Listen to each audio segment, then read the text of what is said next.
اللہ قرآن میں کہتا ہے والعصر ان الانسان لفی خسر، زمانے کی قسم بے شک تمام انسان خسارے میں ہے۔ ارے انسان تو بڑا عظیم تھا، یہ خسارے میں کیسے آ گیا؟ ہاں انسان عظیم تھا، لیکن اس کی عظمت کی چمک ایمان کے ساتھ ہے، اس کی بڑائی ایمان کے ساتھ ہے، اس کی بہترین قوت صلاحیت ایمان کے ساتھ ہے۔ اگر انسان ہے ایمان اس کے پاس نہیں تو وہ انسانوں جیسی آنکھ تو رکھتا ہے لیکن انسان نہیں، انسانوں جیسے کان رکھتا ہے، شکل رکھتا ہے، ہاتھ رکھتا ہے، پیر رکھتا ہے، لیکن اللہ کی توحید کو تار کرنے کی وجہ سے وہ ایک بے جان انسان کہلائے گا اور جانور انسان کہلائے گا، وہ انسان نہیں ہے۔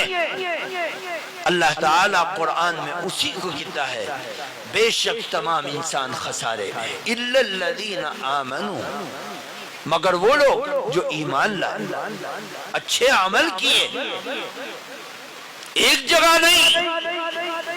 دسیوں جگہ اللہ تعالیٰ کہتا ہے الا الذین تابوا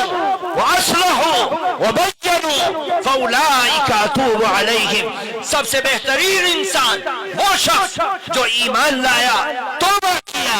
اور اعمال صالحہ کیے اور ان اعمال صالحہ کو ظاہر کر دیا، وہ انسان ہے جو اللہ تعالیٰ نے جس مقصد کے لیے اس کو بنایا۔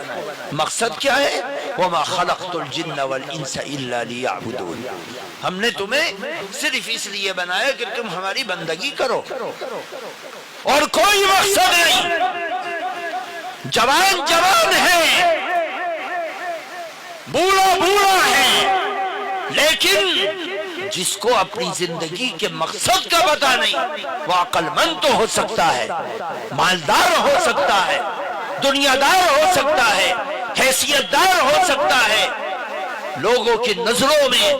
جاہ و حسب نسب والا ہو سکتا ہے، لیکن اگر ایمان اور اعمال صالحہ اس کی زندگی میں نہیں ہے تو وہ سارے کمالات اس کے عارضی ہیں جو ایک دن اس سے چھن جائیں گے اور پھر اس کے کام نہیں آئیں گے۔ میرے دوستو بزرگوں، اللہ تعالیٰ نے ہمیں انسان بنایا،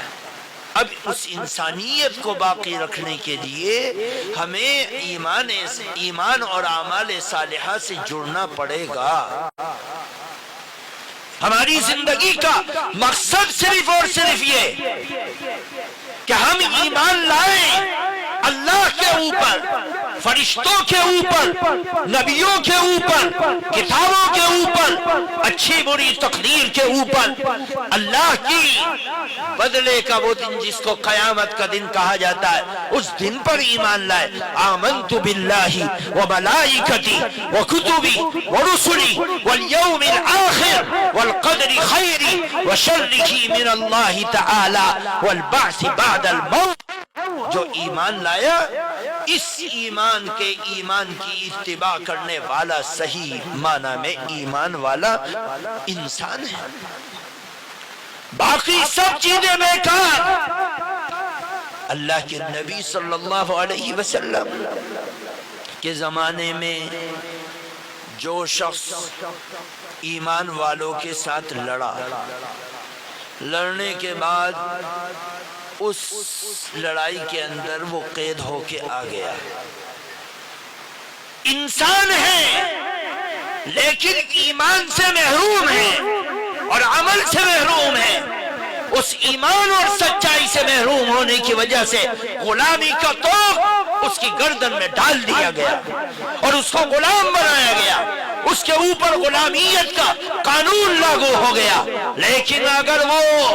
ایمان کا سچائی کا کلمہ پڑھنے والا بن گیا، وہ غلامی کی زندگی سے نکال دیا گیا،